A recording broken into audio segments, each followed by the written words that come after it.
before us a statement, a speech defined as music as liberal art, and to be delivered by Madam Karpowska, who is a theologist and musicologist at the same time. Ms. Dr. Antonina Karpowicz-Zbińkowska, and she will talk to the place of music and musical education in our lives. There is a place for music in the classical education which inspires our imagination. I will not say more and hand over to Madam Dr. Karpowicz.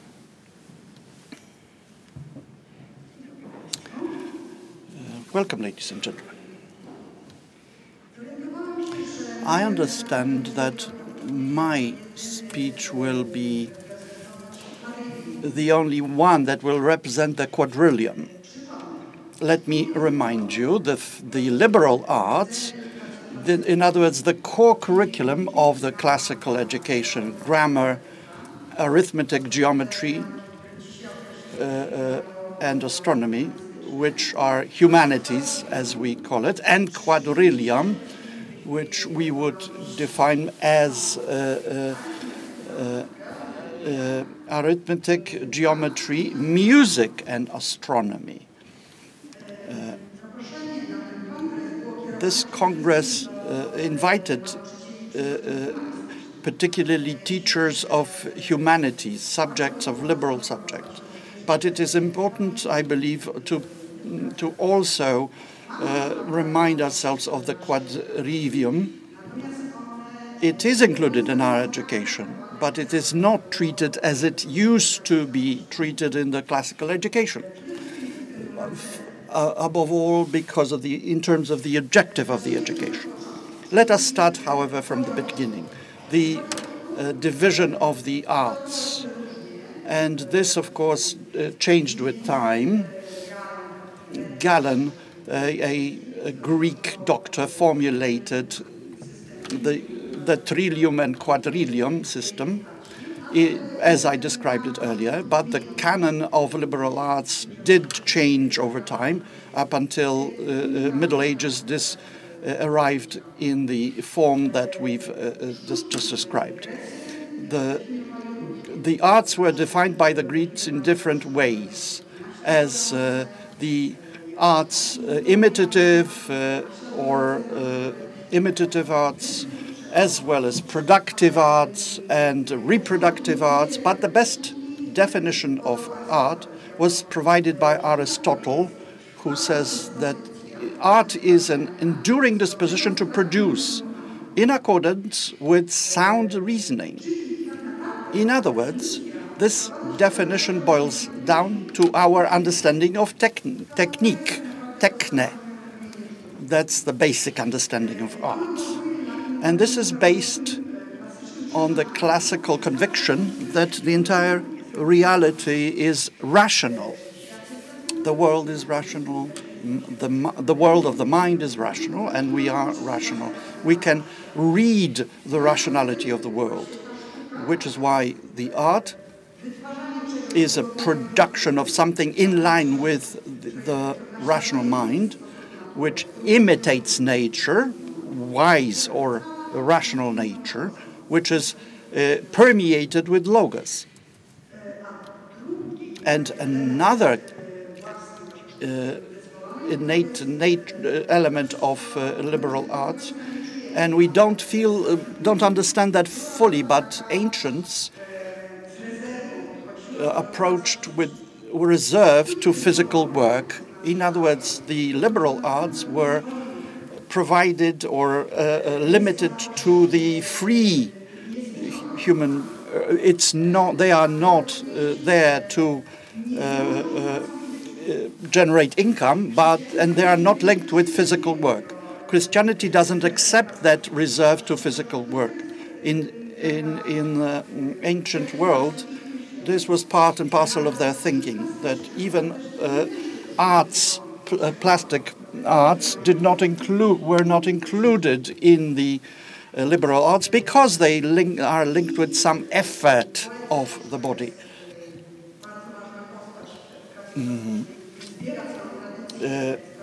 The collected interest, collected knowledge about liberal arts is provided, says about music or musician that it's not someone who can play or sing or otherwise, but musician is the one that understands the rules, principles of music.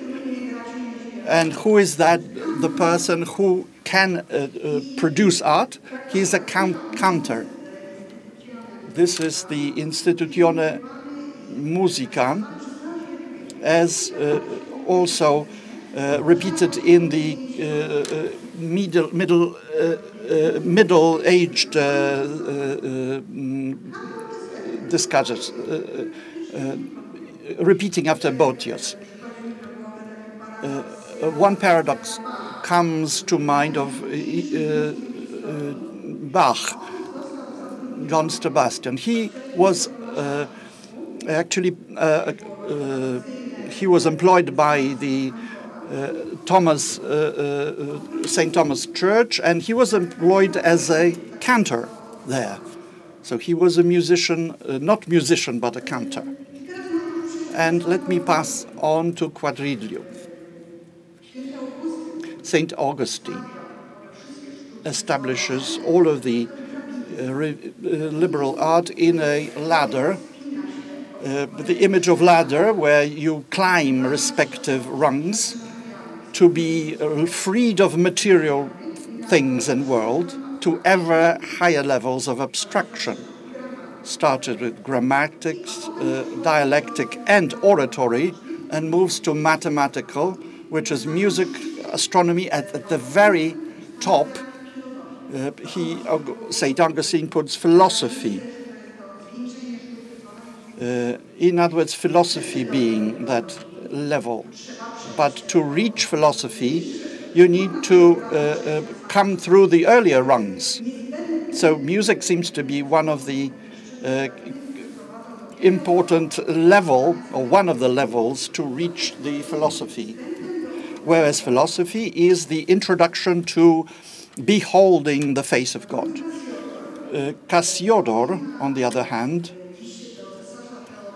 in his letter to Theodoric, the achievements of Boetius, who was aware that civilization, ancient civilization, was actually coming to its fall, and translated, or was aware that he needed to transfer to the Latin world the achievements of the classical world. And he translated Nicomachos Orgeraza in arithmetics, in geometry. He translated Euclides in music, Pythagorean works, and in Ptolemy in astronomy.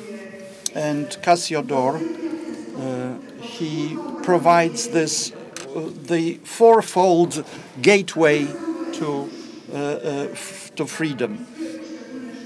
As Boetius outlines the respective arts, who states that these are important entry points to philosophy, he outlines the subject. In case of arithmetics, undertakes the volumes in themselves. Geometry deals with the sizes, fixed sizes. Astronomy looks at bodies in motion, whereas music deals with relationships between these volumes and entities. So what is music? Music is a science of proportions. And in other words, it's a mathematical science, one could say. So there are purely mathematical conclusions there, with proportions being at the forefront. It so happens in our modern world is that math, physics had the lack thereof, that they proved their usefulness. Entire civilization is based on technological progress, and without mathematics, there is no room there is no future. So mathematics had lost from its classical horizon and objective. It is now being taught for the purpose of ensuring that engineer design a bridge so it doesn't fall, or average citizen is able to count their tax returns, calculate their tax returns. This is not what the classical education was all about, mind you. Whereas music has a surprising position in these quadrillium and these strict arts. It was not successful in proving its, one could say, quantifiable usefulness. Our civilization is not based on music, but to a great extent based on mathematics, physics. Music is not easily perceptible as useful in the short term. It delivers some benefits, but in a totally separate time horizon and dimension. From Boethius and all those who deal with these matters underscore that the liberal arts are there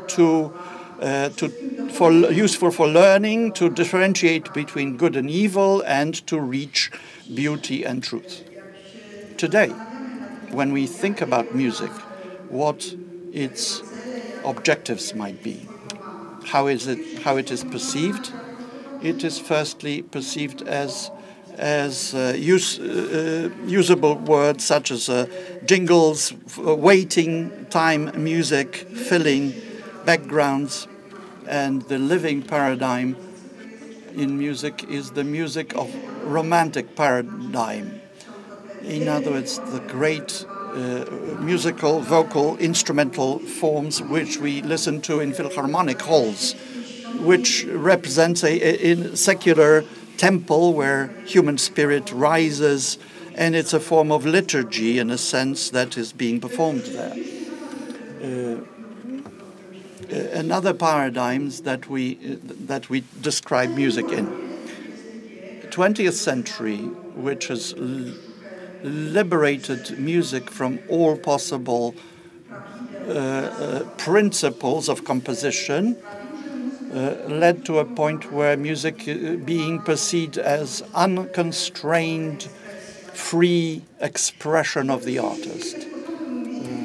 All these manner of these ways of thinking about music has nothing to do with how ancients perceived music. Let us start from the beginning then. Pythagoras, the legendary thinker, because some even question his existence as such. But there is a very strong legend about Pythagoras. He was the first to discover the mathematical rules or principles of music. And they are very simple. If you divide a string 2 to 1, in other words, in half, it will sound an octave, intervals of octave. If you divide it 3 to 2, then you've got a fifth. And if you divide it 4 to 3, then you've got a quarter. And these are the key, almost holy intervals, pure and perfect, because they represent simple mathematical proportions. Not because they sound nice, but they are there because they are pure and perfect mathematically. So that's the first, he is the first who developed the vision of this universe of spheres, music of the spheres. So you cannot just speak about Pythagorean school, but rather of schools of theory. And this entire mathematical vision was being developed, the musical aspect of universe. They were the authors of the idea of cosmos. They are the first to understand the universe as an order, permeated by the order and rationality. Of course, all of the ancients are optimistic in terms of their discovery. And in other words, they assume that humans can understand the world. We are not so optimistic, because each and every discovery generates so many new questions that the world doesn't seem so easy to let's say, encompass in our minds, in our minds. And one more idea that's characteristic to Pythagoreans is harmony. Harmony, everything is harmony, harmony of the opposites. And this is the harmony of opposites, including the universe, the human being, the soul of human soul. And the audible music is also this harmony of opposites. Let me come on to that was most important to Pythagoreans, and that's the number. Starting with Aristotle, who writes in his Metaphysics. Metaphysics speaks about the real principles of reality, the reduction of all entities.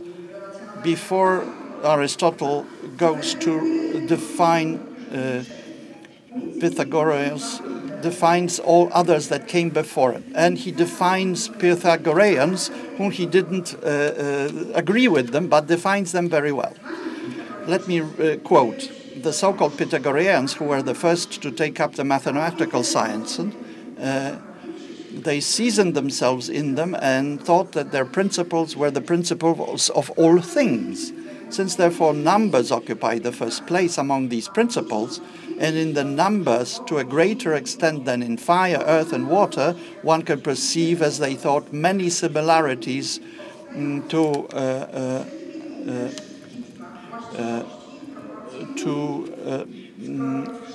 that they also perceived in numbers of properties and proportions of musics.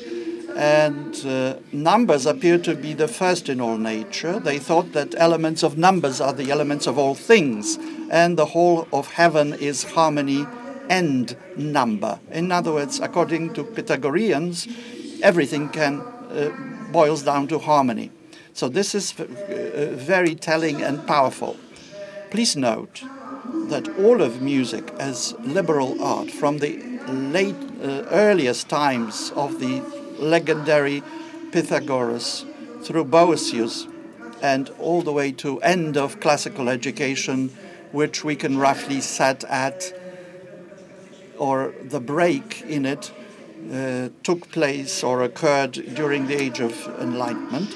The entire liberal arts had three key components. First component was the mathematical component, second being the metaphysical, and the third the ethical and educational component. The mathematical being, in Pythagoreans, the Institutione Musica of Boëthius. When we realize how we can perceive music, we understand that it is made up of sounds in various relations between one another, intervals dividing them. These relations between sounds can be described in mathematical terms by proportions. And this can be viewed in terms of horizontal, between respective consecutive sounds, but also vertical. The classical, let me stop just for a second. The classical soprano, alto, tenor, and bass. So the relations are vertical. The soprano, two respective lower voices, and so on, with alto starting down and up. These are mathematical relations, one could say. Later polyphony developed these relationships between voices. The Renaissance polyphony multiplied these voices into powerful. One record-breaking is Thomas Tallis's the Elizabeth I first court composer, and there were 40 voices in harmony that he wrote a piece for. That's one dimension. Now, the modern times discovered the overtones, aliquot. When you break down a single sound, it has all of the proportions in it, and this goes ad infinitum. It's a continuity. In other words, the actual sound depends on the richness of these overtones.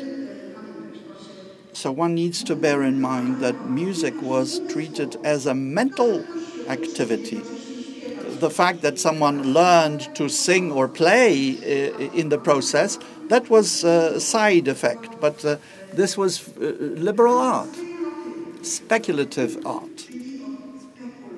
From speculum, meaning mirror, image, intellectual view of things.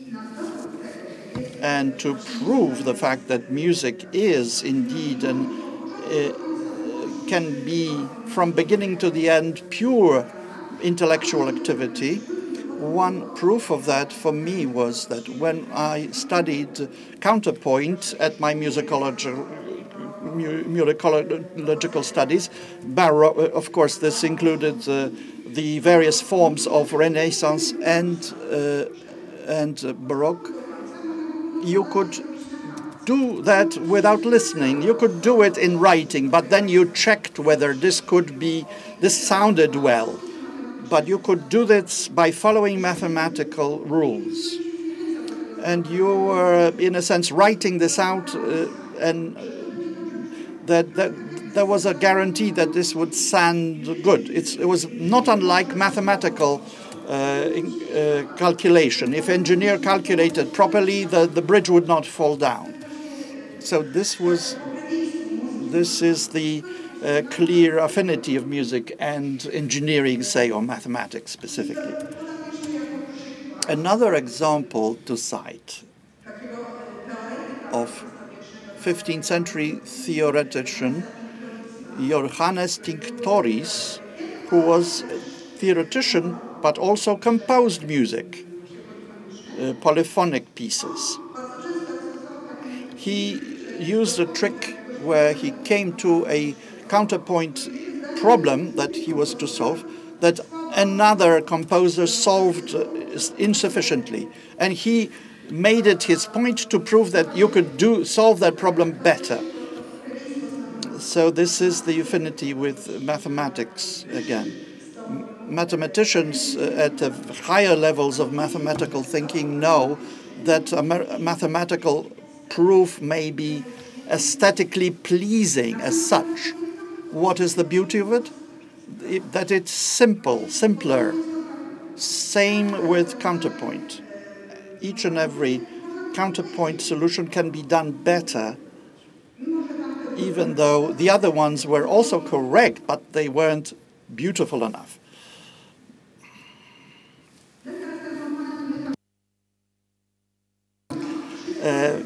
Now, metaphysical aspect. Everything is music. We've met with an idea of music of the spheres. The entire cosmos is a symphony. Spheres turn and provide music, harmonious music. Reality being a reflection of beautiful harmonies.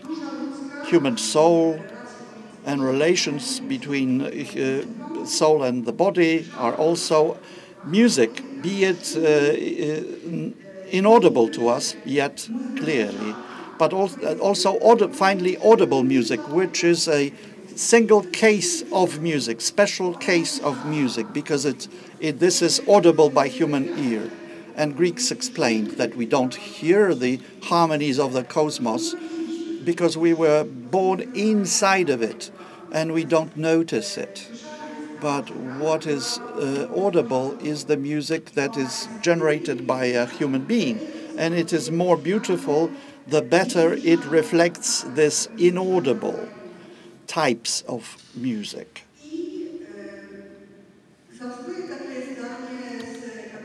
Let me, Cardinal Ratzinger's statement, when he said a wonderful thing. He said, we perceive Greeks as philosophers, sculptors, doctors, politicians, and they all wanted to be musicians. What did he mean by saying that they all wanted to be musicians? In a sense of music as the liberal art. Music is the art of reading the rationality of the universe and translation of that into our work. That is the true service to the muses. Of course, there was muse of astronomy alongside that of music. So the question which we might pose, or could have posed at the beginning, is how did it happen that music was actually married to mathematics? Well, all of these quadriviums were, in a sense, music. All the arts, liberal arts, were, in fact, music. It's not that music was equal, and not by chance or accident or error. I always remember two authors, Tolkien and C.S. Lewis, who in their visions, a fantastic vision, provided intuition of creation of the world through music. So Aslan creates Narya by singing. This was a conscious reference to the classical understanding of the world as concentric spheres, resonating in harmonies. And finally, ethical and educational dimension of music. This was broadly discussed by the ancients. There was the ethos theory. Each modus, each musical scale and music was divided into various scales coming from various tribes of Greece. Each of these moduses had its ethos or nature, character. Doric modus, coming from the doors, was toned down, stable, and Phrygian was euphoric. Aeolian was mournful, and Plato and Aristotle and so on mention all these ethoses of the respective modusi. They believed honestly that music does not only imitate various states of character, ethos, and emotions, but can also instigate. It can bring us into euphoria, but it can also tone down madness, euphoria. There were legends about a young madman was agitated, and a Doric mode helped to calm him down. I will only mention the fact that all these spheres that are brought together by music remain in our language. We see falsity is a word that survives. But it could be like you have a false picture of reality when we say, or it can be used as ethical, moral. You have falsified false character. You have falsified something. But it can be used in a musical sense. Who is flat, or who is playing that is out of tune? Out of tune. So these are the echoes in our thinking about music and our language in which we adapted this into. I will mention the political dimension of music. Greeks believe that music can, in effect, bring down systems, political systems. You cannot allow certain melodies for youth because they can change their behavior, and politics change as a result. So this is dominance thinking. 1968 comes to mind immediately. There was a correlation of two revolutions. On one hand, musically, we still live by the background radiation. In other words, it's something to be studied. But musically, we still live under this 1968 musical revolution. At the same time, this was a revolution of mores, and irreversibly, one could say. You cannot fully claim that one revolution caused the other, which caused which. But there was a correlation in time of these two revolutions that cannot be put aside. I'm afraid that I need to come to conclusions at this stage. Let me just remind you of one more thing that Professor Kwaśniewski discussed a year ago about Thomas Aquinas College in Minnesota, who teach liberal arts on the sources. They teach geometry on elements of Euclidia. They read elements of Euclid and Kepler's treatises, and music is being taught on the basis of the Boetius's treatise, Mundana, Humana, and Instrumentana Music. So all music, instrumental music being the third part of the treatise. All music produced by people. Thank you very much.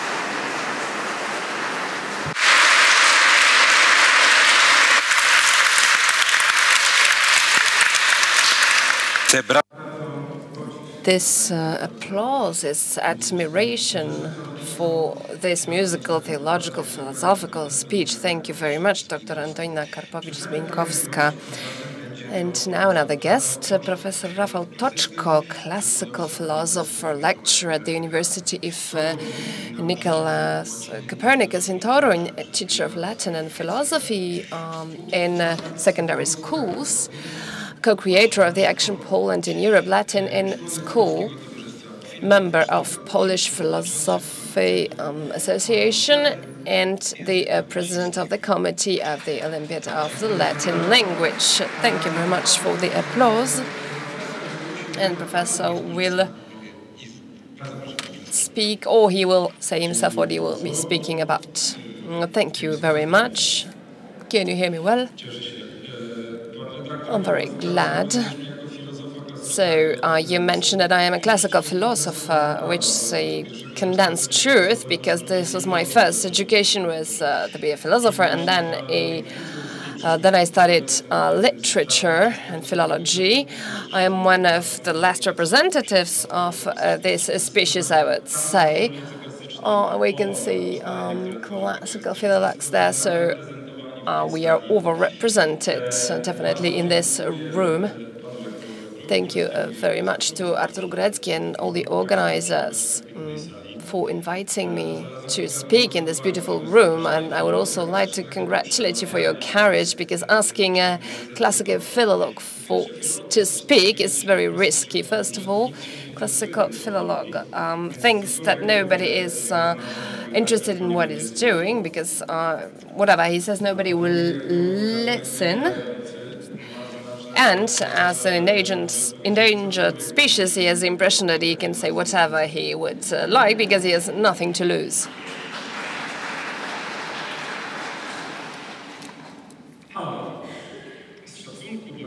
But out of respect to you and to this room, I will try to behave decently, and I will try to answer the question, qui bono, for whose good, for whose benefit should we teach this dead language to young people today? And the answer is simple and short, for the benefit of all of us. And this thesis seems so obvious and simple to me that I am almost ashamed that I will be taking your time, but I will do it. When Saint Augustine, at the end of the 4th century, was in Milan at the imperial court because he was promoted to the position which was created for Quintilian, which was the professor of rhetorics, one of the first of the rhetorics professors in the Imperium. He left behind the chair of rhetoric in Carthage, and he left behind Elogius, who you might not remember, but he also became the teacher of rhetorics himself. And now he asked his students to read a fragment of the textbook on invention, but then he realized that he did not understand everything from this fragment. Sometimes teachers and young lecturers can confirm from their experience. He simply could not get into this text. It's end of the 4th century. The text is really old. It's as if you were reading Shakespeare now. He did not understand everything in that time because the text was 400 years old, but he had to present it to his students the following days. So what does Elogius does? He can't sleep.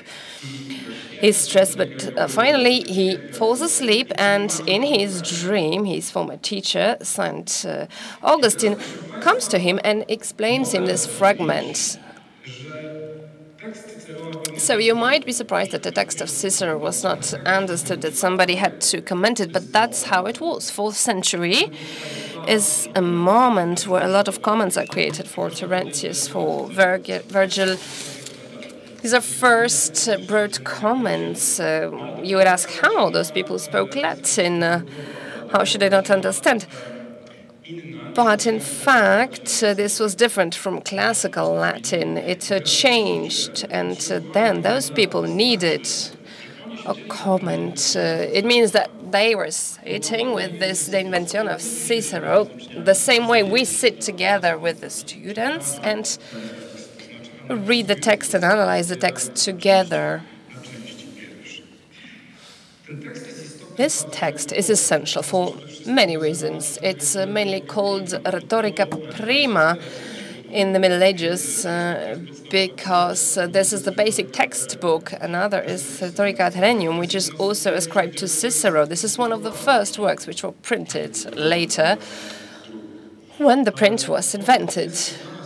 But it's also essential for us because St. Augustine contributed to it being preserved and to preserve the art of oratory, because Christianity was not only becoming the leading religion, but also the only legal religion apart from Judaism. And many neophytes wanted to erase all the traces of previous civilizations.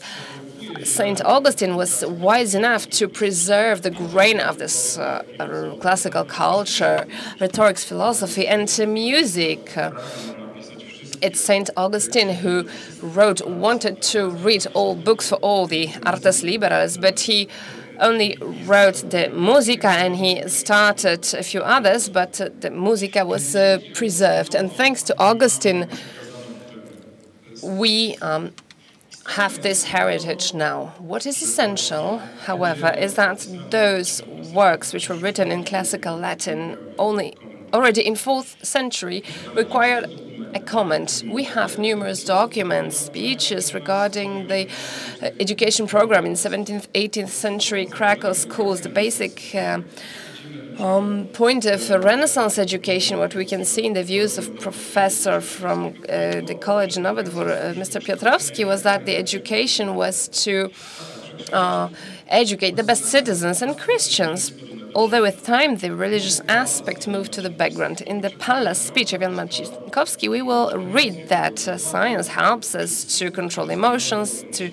learn virtues, and master the forms of thinking. What was obvious was that in order to achieve those effects of education would be to immerse in this classical literature and the classical languages of it, meaning Greek and Latin, in the grammar, poetry, philosophy.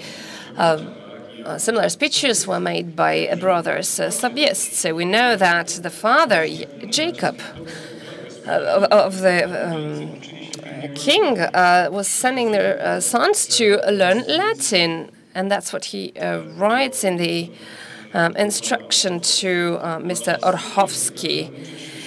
They will be learning Latin in schools, but for that you need also Latin conversation, because it's the conversation that will teach you the languages. Dinner and other times when there are no guests, they will speak with Mr. Rosenkiewicz and with his apprentice, Mr. Wyczka, who has already spent several years studying rhetoric at the Jesuits in Sandomierz. Barbara Strycharczyk writes as follows. Reading innate, the young Sabiest learned not only about the fate of the Roman national hero told as in the adventure novel, but also about the principles that guided this Trojan, recognized by the Romans as their ancestor. Virgil's portrayal of Aeneas' principles of conduct constituted the Roman civic code that shaped generations of brave Romans and enabled them to conquer the world. Jakub Sobieski wanted to prepare his sons, as he wrote himself, not for a detached or quiet life, but for public life or military and camp toil, a hero of unwavering courage, tough, just understanding, and above all with a sense of duty to his homeland, even stronger than love. This is what I added. Was a great example to follow by a young person who was preparing for the career of the first citizen in the state. This reading was also known to his father, Jakub Sobieski, but also to his grandfather, Stanisław Żółkiewski, on whose tomb the words from the Aeneid spoken by Dido were engraved. May some avenger rise from my bones, and just as Dido, the Carthaginian queen, was to be avenged by Hannibal, so too Żółkiewski's avenger was to be John Sobieski III. John Adams, one of the founding fathers of the United States of America, at the age of 75, summing up his adult life, which he entered at Harvard as a lover of science, states that the necessity for me was to confine myself to limit myself only to Cicero in the John Adams was reading mainly classics, Greek and Latin, mainly Cicero, who as homo novus, as Adams, became a model of a citizen fighting for the common good. Years later, Adams remarks that reading the biography of Cicero, he notices that when he was reading the story of life of Cicero, it's as if he was reading the story of his life. All the events, the anecdotes, if you change the names, will be about his current times. This righteous man who did not have any slaves, first president and second vice president of the USA,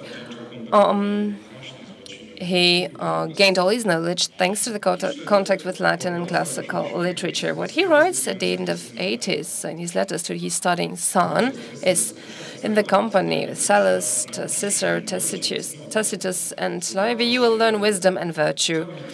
You will see them represented with all the charm that only language and imagination can give you. Keep your Greek and Latin as a pupil in your eye. Adams, thanks to this, created the first constitution of the Massachusetts state, which then inspired the creation of the Constitution of the USA. Romantics, in so many respects different from their Enlightenment counterparts, were similar to them in one respect. They believed that Latin and Greek should be studied and that the ancient world should be learned. Without the antique key, you cannot create the door to the works of Goethe, whose ambition when he was a young man was to become a professor of Latin. When in 1808 in Erfurt, Napoleon asks if Goethe could not devote himself to writing a work on contemporary events, Goethe replies in French that these would rather require the pen of some ancient writer. Goethe had already been taught Latin by his father. Simply by speaking to him, he learned Greek from childhood until his late teens, and he translated from both languages. As Goethe was the fruit of homeschooling, his youthful translations from Latin are not particularly scholarly or accurate, although he knew many passages by heart from Ovid's Metamorphoses. He probably had good teachers who understood that the young poet was bursting with invention and creative energy, and perhaps this is why Latin opened his door to freedom. There was not a year in Goethe's life when he would not be reading all those classical works in the original, and there he found inspiration for his works. I will skip the story of Johann Theodor van der Kamp, who was a Protestant missionary fighting for the rights, for the abolition of slavery in Africa, in southern Africa, but I will mention another person, young Karl Marx, who was reading Latin for 8 years, 8 hours a week, and because he was an able and intelligent young man, his matriculation essay written in neat Latin was of course praised by the professors in Latin for tractatio argumenti, so the soundness of the argumentation, historical knowledge, especially for his attention to beautiful Latin. They were horrified only by the atrocious character of the writing. His PhD dissertation was about differences between natural philosophy and Democritus and Epicurus. When preparing for this, he wrote 7 notebooks which were maintained till today, and they show his knowledge about classical literature. One of the persons who was examining his work, Charles Babur, says that his works were full of Latin culture. He understood it as political, theological, and intellectual culture that was organized around the Latin. This was the culture embodied in Latin, a community of practices and institutions, not only a language spoken. It did not belong to one state, a country. It spread across centuries and across lands. Marx defended his doctoral thesis at the University of Vienna, but he began writing it thinking of defending it in Berlin, where doctorates were then defended in Latin. His studies of pre-Socratics and Aristotle are reflected not only in his notebooks, but also in the concept of materialism, which closed his path for university career, but opened a new chapter in the political thought. In Warszawice, the teacher of Greek and Latin was menacing Zygmunt Damasiewicz. A good anecdote illustrating perhaps the later changes in Polish educational system was one of such. The popular Damazy did not appreciate the abilities of his pupil Gwiszcz. He would say that he would never pass his exam in Latin, but Gwiszcz not only passed his exam in Latin, but also became the headmaster of the school where Damasiewicz works. And then Damasiewicz took a year's leave. Damasiewicz, as I said, was a very tough teacher, but for the future Pope, he was a dream teacher. According to the recollection of his schoolmate, Eugeniusz Mróz, Wojtyła has always been prepared for class, and the hurricane of questions from Damazy often ended with him because he was the only one to know the answers. Mróz says that in the final years of middle school, Wojtyła's world was primarily German, Latin, and Greek poetry read in the original. He mentions Horace, Ovid, Virgil, Iliad, and Odyssey, and Norwid. This is what he was passionate about. It is not surprising that his matriculation exam after 8th class classical gymnasium was finished with very good grades in Greek and Latin, which maybe helped him to become the head of the church in the future? Is it conceivable that any of today's parents would send their child to a humanities class with extended Latin, dreaming of the young person becoming a scientist, an outstanding physicist or mathematician? It seems impossible. In 2018, the highest prize in mathematics went to an Italian, Alessio Figali, who spent his youth in Liceo Classico, meaning that type of Italian school, high school, where for the first 5 years you have 5 hours of Latin per day, and then for Greek for 4 hours, and then for 3 hours for the next 2 years. He was very good in it, and he's very proud to have graduated from this school. There was another physicist, Enrico Fermi, also graduated from the same school. As he was walking along the Campo di Fiori, he found the book, which is a compendium of physics, and that's why he became a physicist. Elementorium Physicae Mathematicae, written in 1840, was that book. Also, Stefan Bana, distinguished Polish mathematician, also graduated from classical gymnasium. Not only did this not prevent him from pursuing a career as a mathematician, but Bana admitted that he was weak in mathematics, having learned strict thinking from his Latin lessons.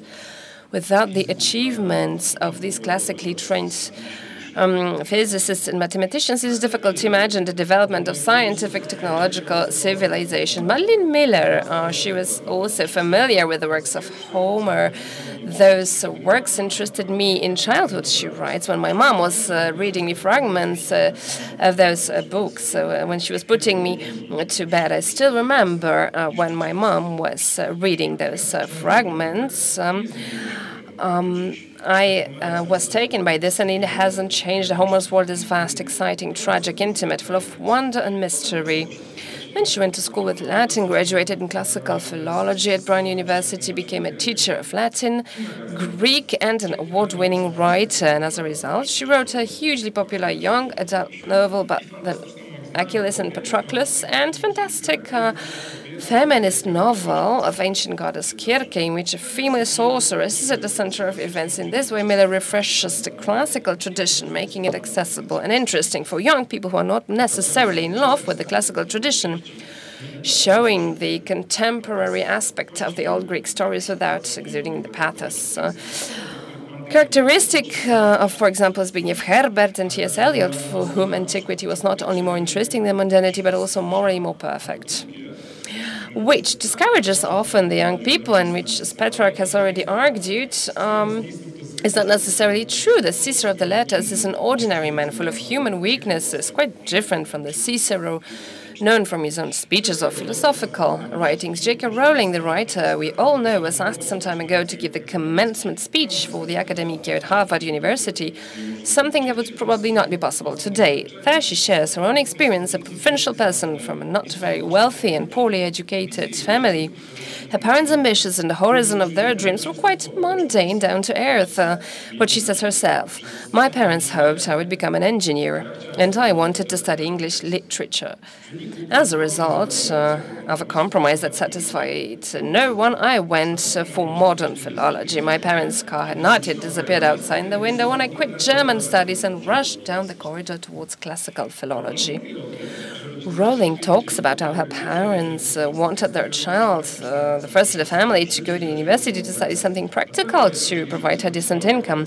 They certainly did not think it would be Greek mythology, and yet it was. The fact that Rowling encountered classical culture, Latin and Greek, at university is directly linked to the creation of the Harry Potter series. Harry Potter is a book that evokes controversies, but we need to say clearly that thanks to this book, millions of children in the world learned how to read, including my children. Me, as an expert from Christian literature, do not think that there is anything indecent in this literature. I'll not mention the fact that Rowling's encounter with classical culture proved far more profitable for her, for the British Treasury, Hollywood, large group of actors, publishers, translators, or even booksellers, in a word, for thousands of people, than if she had gone on to study even computer science or medicine.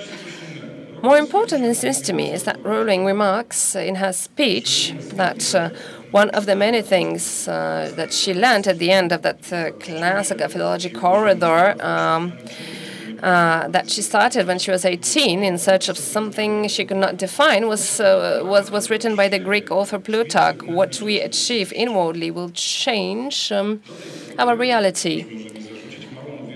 Up till now, somebody might tell that I did not say about enough of classical philology.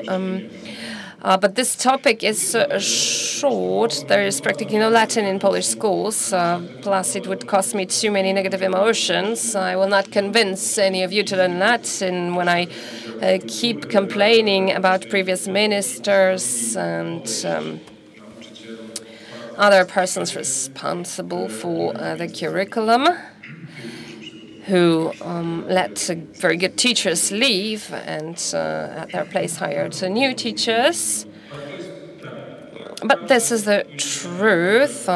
Every retirement of a Latin teacher is an occasion for the pedagogical council to erase Latin classes. And there will be less and less of it because, as I said, there is practically no Latin in Poland at the moment. Thirdly, I've been trying to answer this question, cui bono, for whose benefit, because I think this is a basic question, especially today. And today, when I was talking about the meeting of all the above-mentioned persons with Latin and Greek, I was talking about hundreds of hours spent in schools and universities mastering antique language, which would allow to read classical books independently. In Poland, it's not possible. In Bavaria, a student has a limited number of learning. In Belgium, in France, it will be even less. But in Poland, currently in the system, the maximum is 240 hours. But this is about 20-something classes in the whole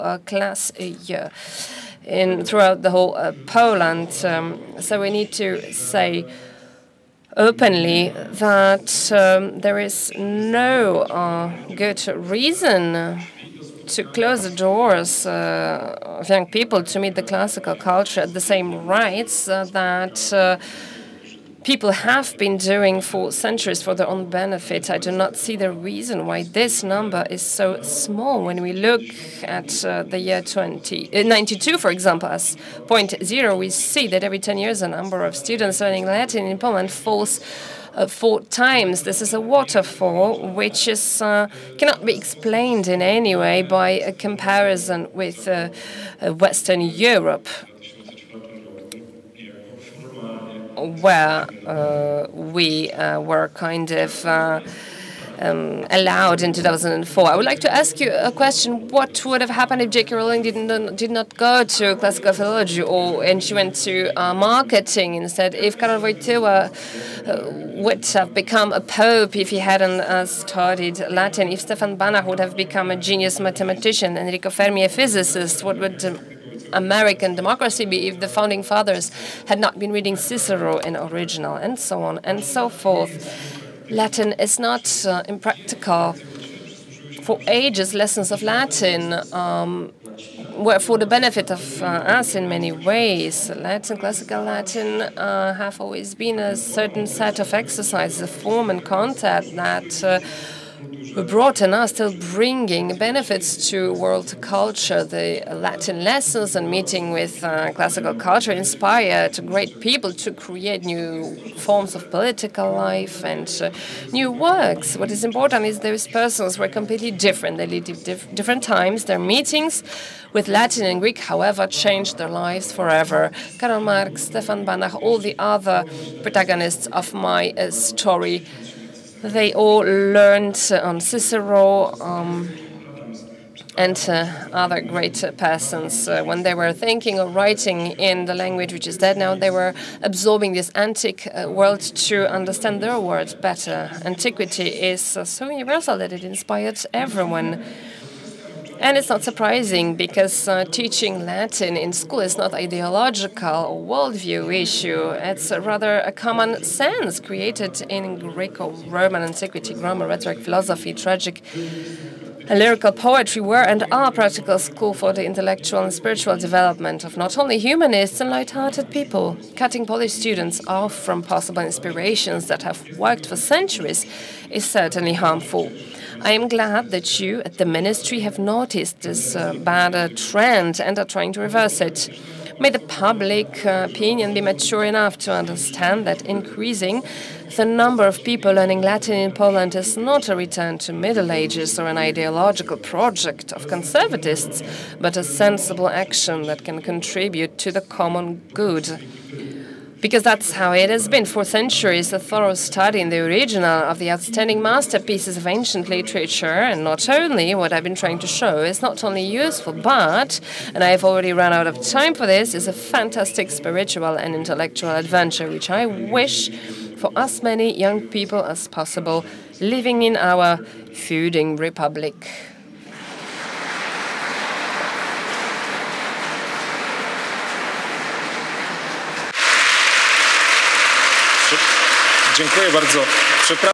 Thank you very much. And the hosts of this meeting asked me to say 2 words about the Olympiad of Latin language. I am the right person to talk about the Olympiad of Latin language for 2 reasons. One, less important, is that I am the president of the main committee, and I'm also as old as the Olympiad of the Latin language. This Olympiad is quite advanced in age, is a great enterprise because it's organized by great people who have the motivation and who are doing great job. These are the secretaries of district secretaries. These are the persons who create tests and questions, and these are mainly teachers who very often, at the cost of their own time and family time, prepare students for reading a text which was created and written a long time ago by a person who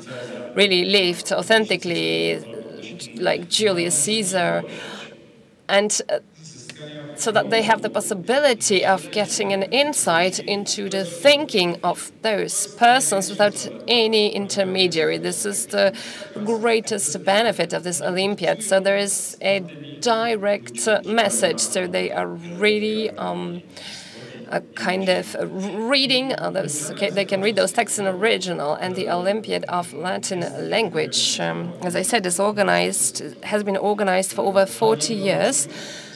But the number of students is decreasing proportionally to the decreasing number of students who are learning Latin in Poland. It's very difficult to convince young persons who do not really learn Latin in school to participate. But there is a miracle happening because some young people actually convince each other. We have more and more examples when the winners of the Olympiad become persons who never learned Latin at schools. I'm not saying that being proud of the situations. On the contrary, I think this is a reason to be sad that our school is not able to provide our students what they have to look for on their own. So I would like you to contribute to the development of the Latin language. I'm talking to the superintendents of schools, to you as teachers, but also parents, to think again, is it worth to get rid of this Latin? Because this is the risk that we are facing, that Latin language is going to completely disappear.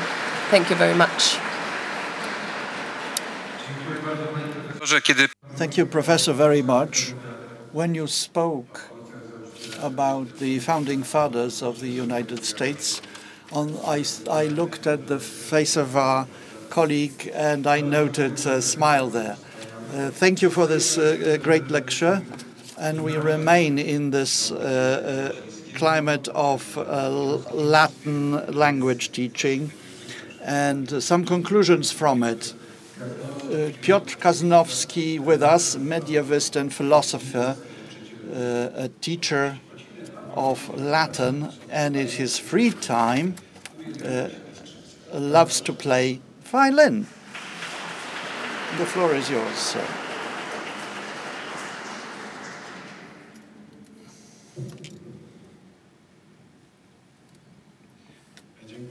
Thank you very much.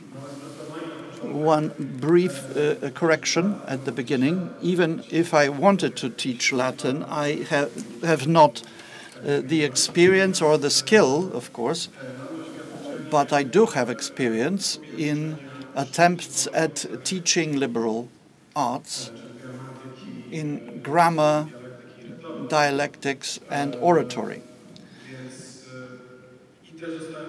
And I have been asked to discuss this experience, or on the basis of this experience. When I worked on this intervention, I realized that in some way, when teachers hear about education, classical education, from others, at least that's what how I experience this, they ask themselves the question, how? And the answer to that question is relatively simple in my opinion. It is so simple that if I were to present it to you today, right now, we could come to an end of this presentation. And some would be happy because lunch would come, but the organizer would not necessarily be as elated. So before that answer to the question comes, I'd like to lead you through a series of reflections around the liberal arts. Because when I speak about classical education, I refer to education based on liberal arts. And this is the trivium in my experience. When we speak about liberal arts or conceptualizing art techne as free, which does justice to its natures, fraught with at least two paradoxalities. First, conceptualization presupposes abstraction and timelessness, while the key element of art is experience, empeireia, as Aristotle defines it in the beginning of Metaphysica. Something that is necessarily stretched over time and presupposes engagement of action of the body and senses. Secondly, perception of art as liberated, which is not undertaken because of some external benefit, but because they constitute good in themselves, seems to be accessible only for those who have already tasted art itself and its benefits, which in turn would rather be vain in telling about it. But however, we feel that this paradoxicality must be overcome, because art is one of those fields in which man's reasonableness is revealed, distinguishing it from other animals. Because experience, which is the condition of creation of art, is based on conscious repetition of certain action and memorization of it. The opposite of experience, on the other hand, is chance. Hence the scholastic definition of art as recta ratio factibilium, which is difficult to translate. And this is rationality and this effort in action and creation. So this presupposes improvement and proper action. So this is art which is not exempt from the law of aforementioned paradoxicality. Now the genius of Greeks consisted, among others, in their intuitive ability to overcome this through such a use of words as to include action. So Iliad, in full, considers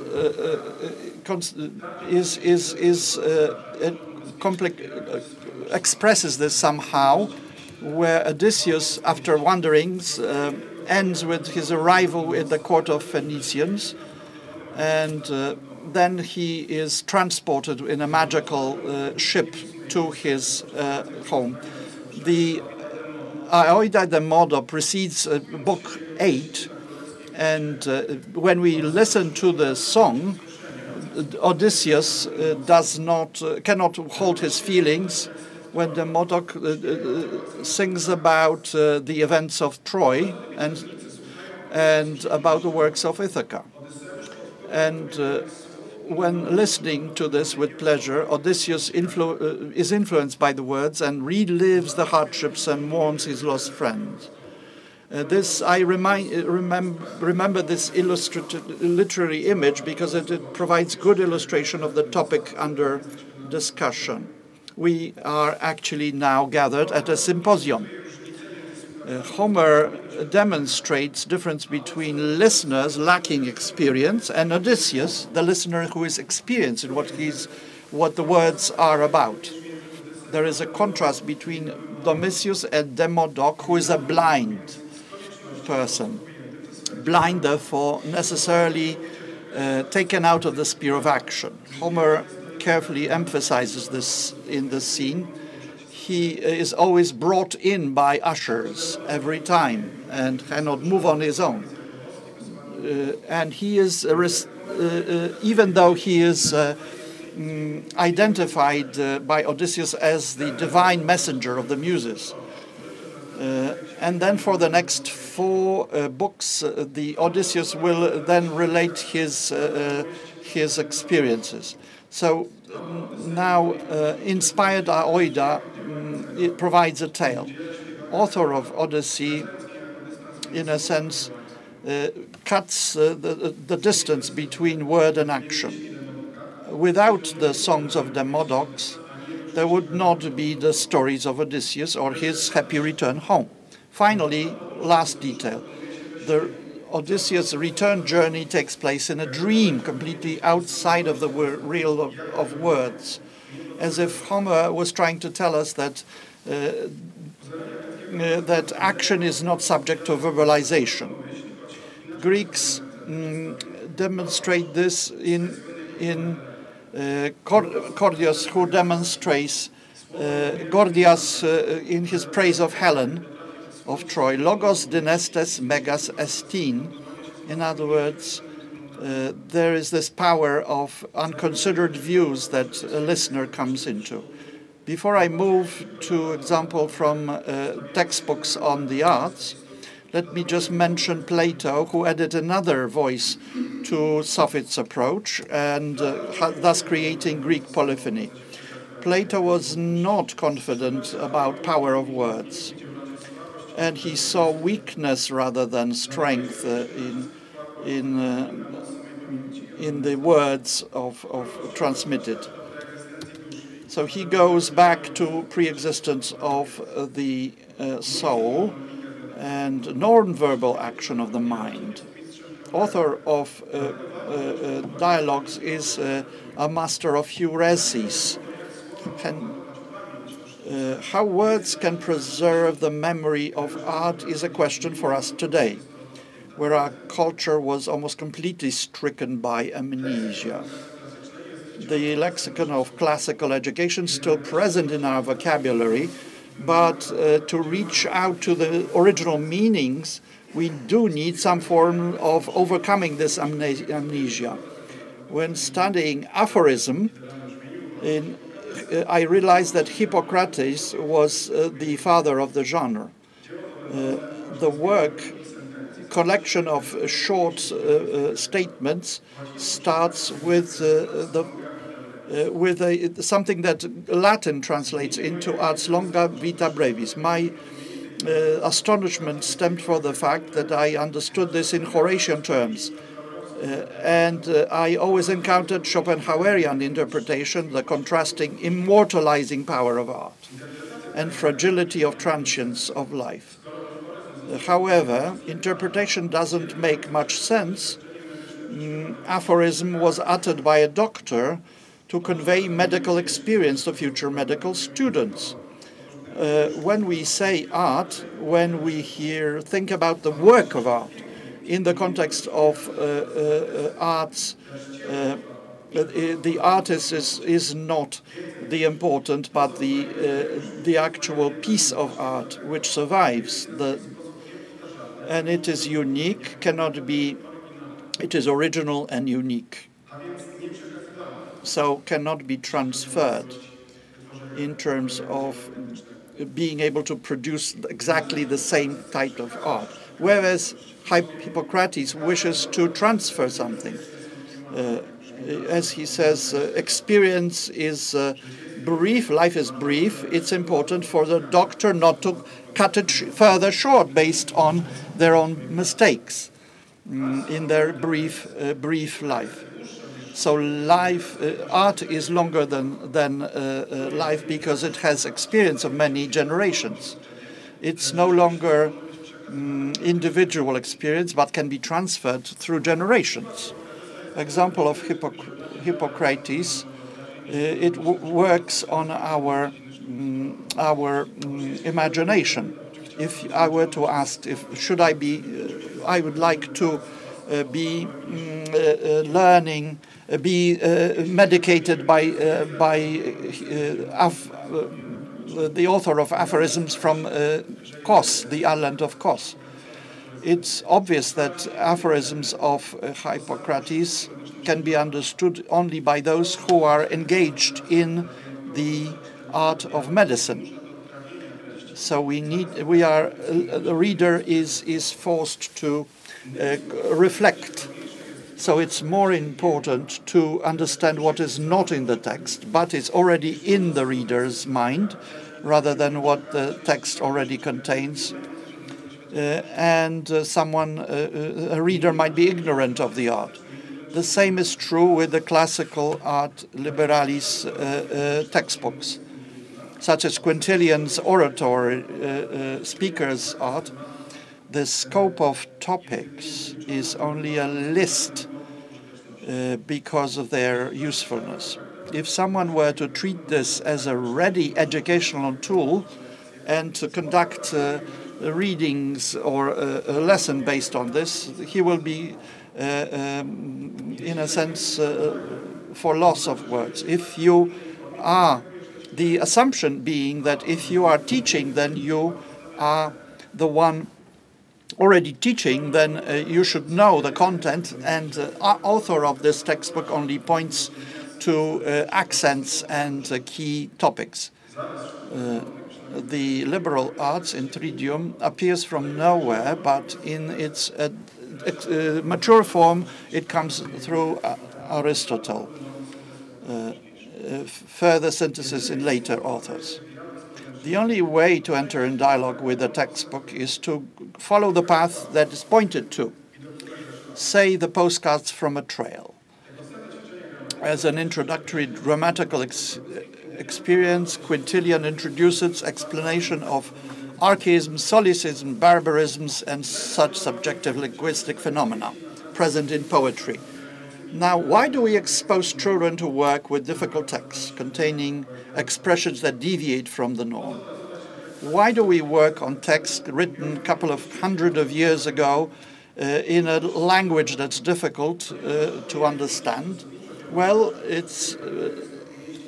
we need to provide, given a phenomenon, in a context that will bring out the characteristic, so that the work with the task that is to some extent understandable, but with various differences, will help entrench the classical norm and point to the development of language. You can look at archaisms to understand all of the key aspects of speech: syntax, semantics, phonetics, inflection, vocabulary. So students are dealing with these difficult, otherwise students will ignore the passages that are incomprehensible to them. Students would have difficulty in correctly transcribe the definition of a term from a textbook because they simply could not catch the meaning, or made no sense, the meaning. Quintilian's advice points to the fact that you expose them to hardships of dealing with a text that is certainly difficult to understand. You do not need tools of descriptive grammar to understand a simple sentence spoken in everyday life. But with the difficult passage, without these tools, you cannot cope. So the students learned that they can be directly problem solving can be needs to be applied. Quintilian also points to in Lessons of Rhetoric to analysis of styles. Based on the 3 books, you can conduct introductory course of rhetoric or oratory, not just rhetorical thinking, viewing text as the persuasion between the speaker and the reader, but also to solidify basic concepts such as motive, argument, stake, and counter-argument.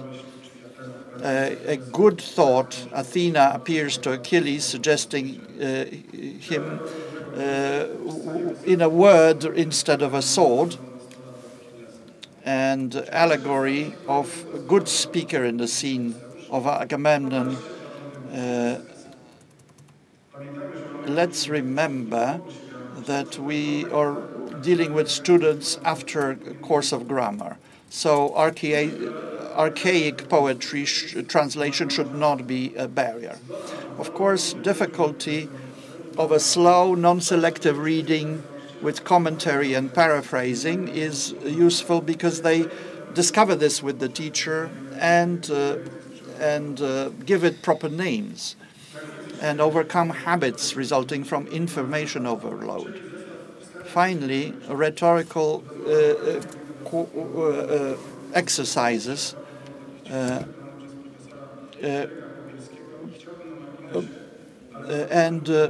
there is a Polish translation of Progrima Smata prepared by Henryk Podbielski in Polish. So the exercises there are detailed and described more extensively. There are many, however, elements that you have to reach through the work, preferably through work with a student. Let me focus on the first one, a fairy tale. We know that this, in terms of definition, this is a false tale with a true instruction. You can use the guidelines of how to paraphrase, extend, and evaluation. There are basic questions such as how can truth arise from untruth?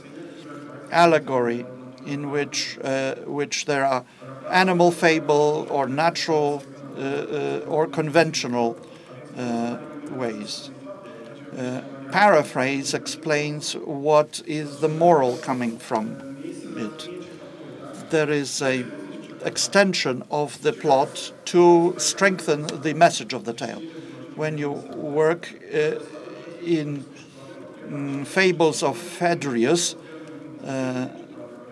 we note that they are uneven in terms of composition, allegory, and other. And the more I used them, I understood that this was a deliberate approach. Now, I was also surprised how at the ingenuity and brilliance of students who expanded on this because they found various flaws in the text. Students of all years were always convinced that evaluations are only subjective expressions of teacher. Now, plot, allegory, and model can be evaluated individually. We are looking at if we are to understand how art is to be used and interpreted, we need to embark on that journey. So that's a brief description of the path one can follow. If you follow the classical pathways presented by classics. Now, rational exploration. We are not conducting another teaching experiment that will offer instant solutions. We are entering a road that 2,500 years have been treaded by teachers and students. This is not about reconstructing historical method. Classical education is not gnosis, and school should not turn into a reconstruction group.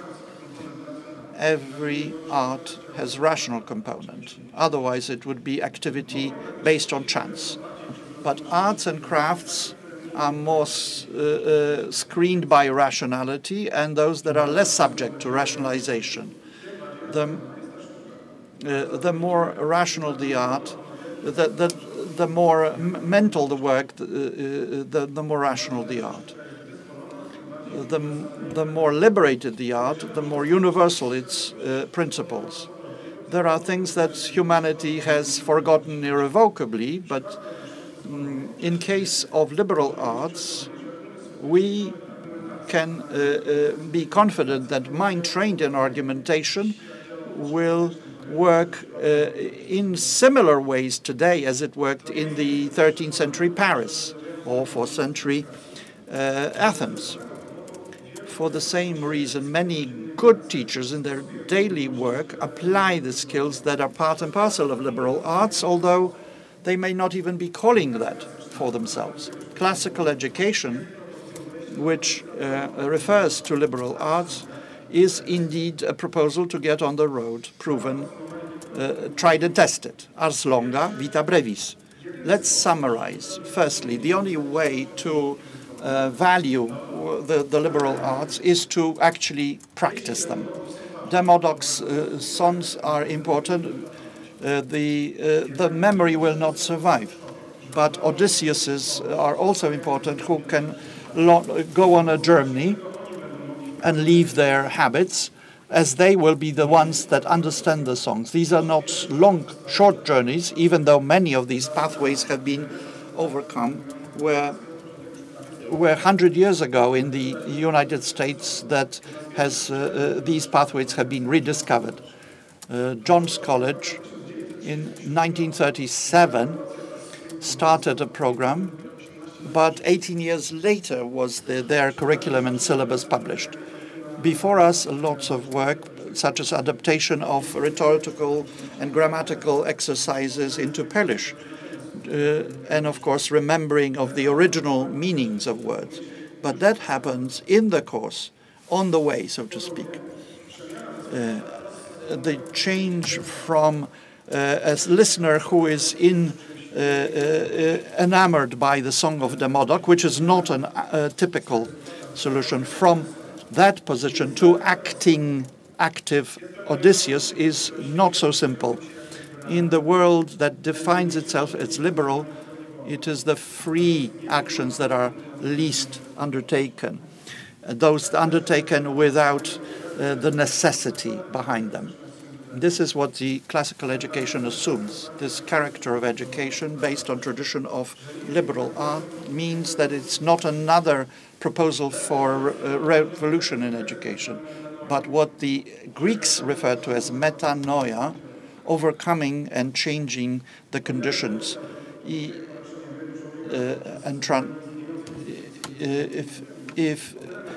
metanoia doesn't assume replacement of existing institutions, but rather perfection of the human being and thus improvement of the institutions around that they create. It's not just the students who are in the process of education, but teachers and parents who are responsible for that process.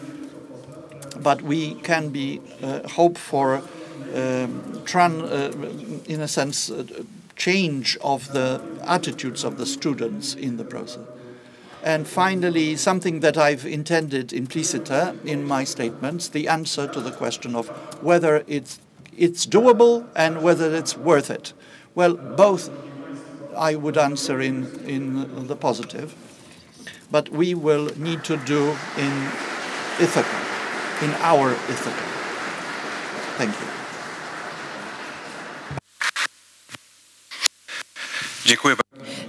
Thank you very much, ladies and gentlemen. I'm checking what time it is. We have 20 minutes until our lunch break, so this is a perfect time to have a small discussion in the room. I assume that there are some people here that would like to ask questions to our distinguished speakers. There will be a microphone that we will hand over to those who would like to ask questions in a minute.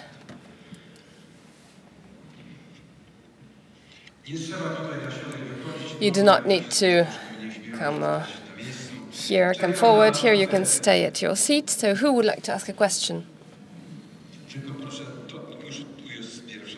Okay, we have a first person. If you could please say to whom your question is. I hope the microphone is working. Short question, because Professor Dłubacz, starting their presentation, you promised that it would be ended in a question mark. Whether classical education is possible in current times. Would you like to discuss this topic in a few words? Or could you please not be too long, because I see there are other people who would like to ask questions. Thank you. Thank you for the question. Let me answer you shortly. I will just read out these fragments that I didn't manage to write during my speech, if you allow. My question is as follows. Is returning to classical education possible today? Because we would all like that to happen. The short answer is unfortunately negative when it comes to commonly understood education. We're not talking about elites here, education for elites. Why do I think it's impossible? Because there is a huge increase of knowledge. There is a mass culture, which is the core for the current young people, not this high university culture. This is only in addition. There's virtual world. They live in a different world. We, the older generation, do not really understand it. What else happened? A lot of things changed. I will not mention all of them. What's happening is forced by the development of civilization. This is not only the bad will of people. This is an utilitarian, pragmatic approach. We have to live somewhere. We have to have some profession and job. This free education was the work of free people who had money, who were sponsored. Today, it's not so easy anymore. I would say that partial remedy for it could be the reduction of education programs, the development of general education, the presence of philosophy at schools. To mention a few, philosophy in its basic, within basic topics, theology within the education, it is present in school. We did not completely eradicate it. There is religion at schools, but this is only one of the subjects. And there is some contradiction in this vision, because school is rather built on naturalism, and then there is religion. And in the culture, we have a big argument between evolutionism and creationism. And we will not close this gap without realistic philosophy.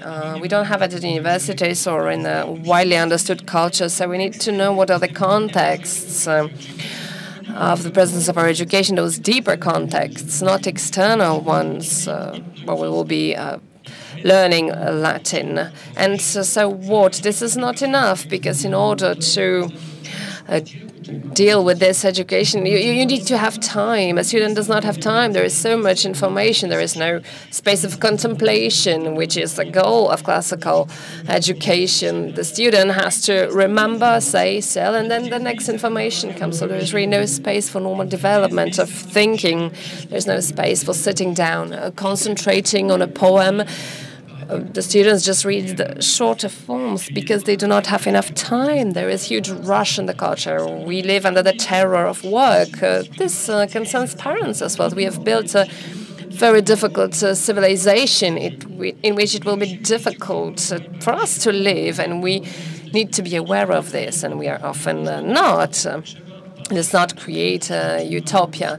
Let's look at how the things are. I have more comments, but I can't speak for so long. Maybe there will be an occasion to take care of it separately on another Congress. I would be very happy to prepare a speech on that. Thank you very much.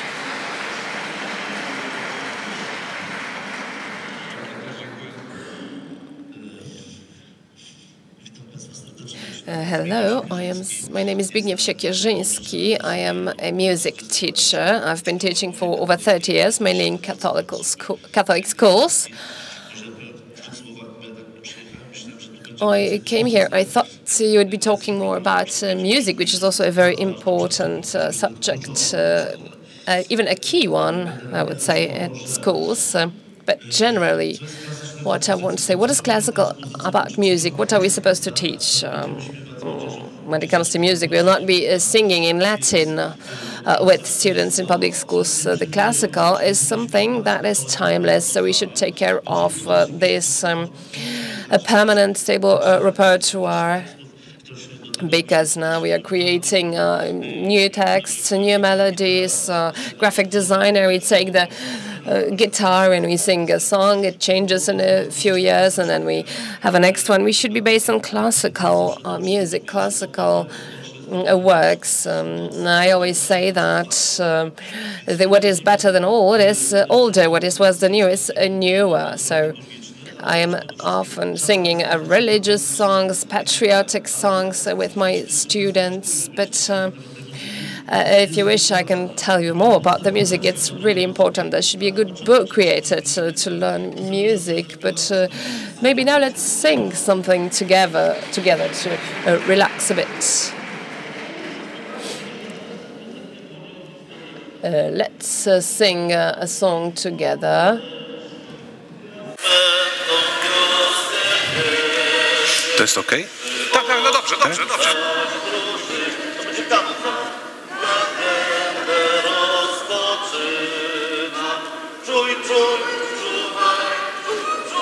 Czuwaj, rozlega się dookoła. Przynajmniej się uśmiech.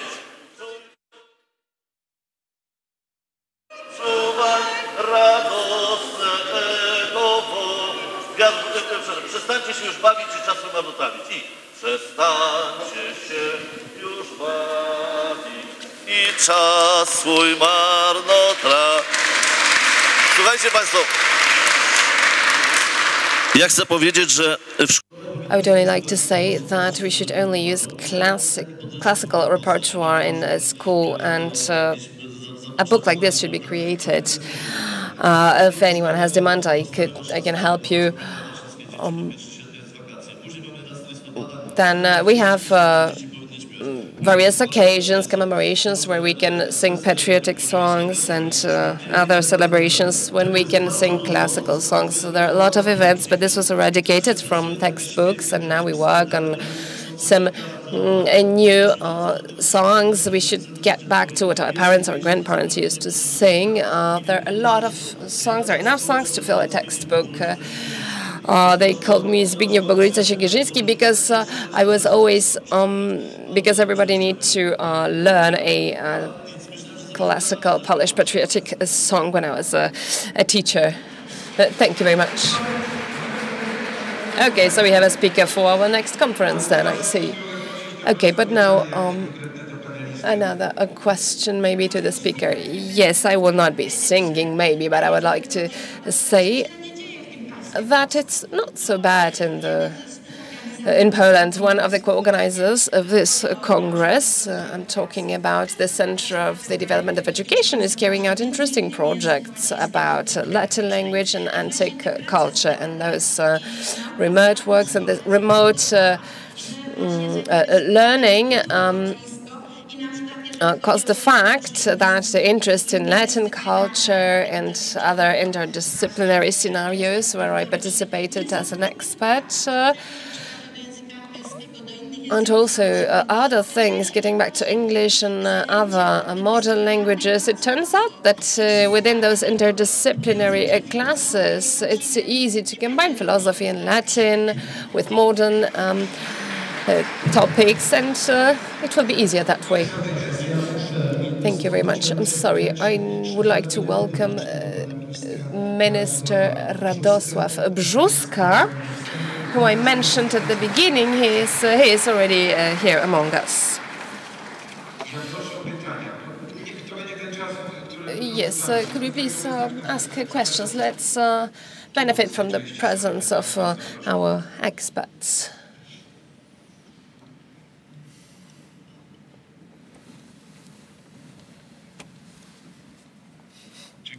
Thank you. Henry Goodley Classical High School in Ostrołęka. Ladies and gentlemen, there is a school that teaches Latin, philosophy, oratory, calligraphy, and Greek.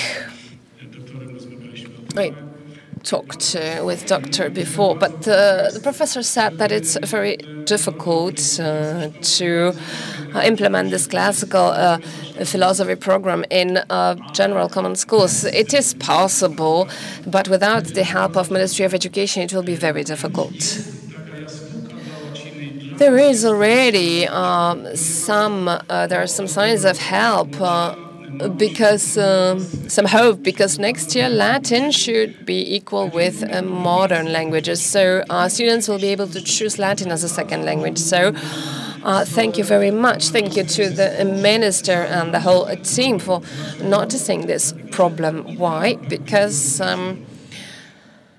how many hours should there be in school? Because there are so many subjects at school, plus now when we have 8 hours of Latin, 6 hours in a normal basic program. If the student chooses extended program, they can learn it additionally. There are 4 hours of philosophy in the cycle. It is possible, but this is a burden. We could I think, and I'm talking to Professor Dłubacz here also, how can we do it? To provide teachers of philosophy also in the secondary schools. If this is only amateurs and we do not have a full functioning system, then we will not succeed, because who will be studying philosophy or classical philology? This will not be present, this will not exist, because here we need to sit down and think about it, how to introduce to a system into high schools, to introduce a rule that this Latin should be present there as it used to be, and also philosophy, and then there would be candidates to studies of philosophy and classical philology. Otherwise, it will not work. Thanks to the fact that we have Latin, then the teacher who teaches Latin after classical philology in Toruń, she had to take up another faculty, because she can only work half-time in a school, because these are the priorities, and nobody is going to choose Latin if there is no such option in reality, because there are a lot of burdens on students. And then we try to concentrate on implementing the other important subjects, but at the cost of other knowledge, because we concentrate only on the amount of knowledge, amount of information. So thank you very much. So there is a chance, but once again, my gratitude to the ministry, but we still need to discuss how to create a system to solve this problem. I think there will be time during our debate at the end. Okay, I will not be taking too much of your time. Yes, Latin is important in schools, because if it's not there, then there will not be any studies, any universities of classical literature education. There will be no students. So it's very important, not necessarily in all schools, but at least in some of them, to teach Latin, because only then will there be candidates to study at classical universities with classical education. And but how to do it? We have relativism today. So if we put all those philosophers in schools, then we will make this relativism even bigger. So the problem is in the program and textbooks. So the same with ethics. So we have the same problem. So when we take up such tasks, we need to have a textbook and some draft of the program, how it should be taught. It should be rather neutral, because otherwise we will have a big a dispute. But it's very important. It needs to be organized. because the history of philosophy at university without basic knowledge creates relativists, because some person said this and another person said that. Why do I need it? I'm gonna learn it. I'll pass the exam, but it does not give anything good. This type of philosophy, because when a student says he's studying the history of philosophy, I can ask him, what do you understand from it? Practically nothing. This is not the approach to philosophy. This is the mistake that creates relativism. I think one of the ladies wanted to ask a question. Yes, I would like to ask a question because I am performing a pedagogical supervision. I have a question, Professor. Are we even able to educate teachers for secondary schools? Because I think this is the most important issue, to educate charismatic teachers, people who are able to show the beauty of the classical culture, of the philosophy and Latin language.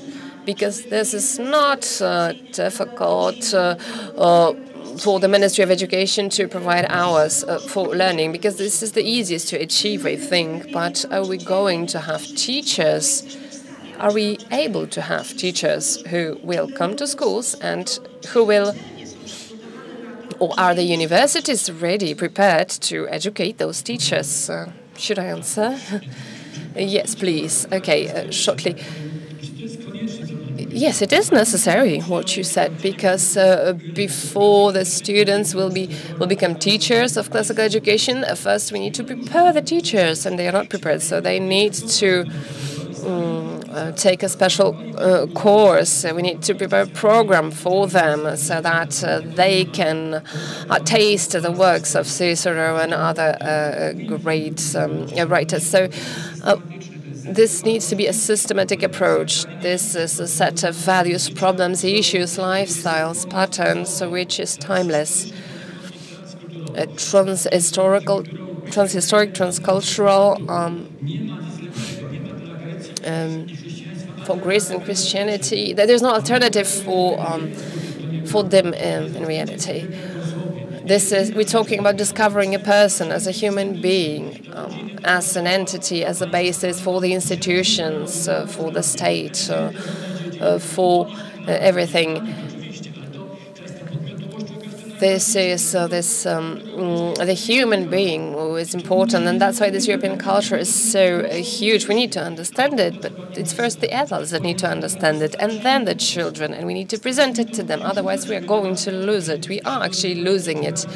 There is a huge drama of this culture taking place in front of our eyes. We will fall into ignorance, and without the classical culture and this education, without this well-understood philosophy, we will not achieve it. So I think that, yes, but we need to start with teachers. The universities are not prepared, but we can do it. We can prepare those humanists.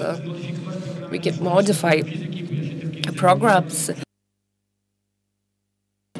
This can be changed, but it has to be done wisely.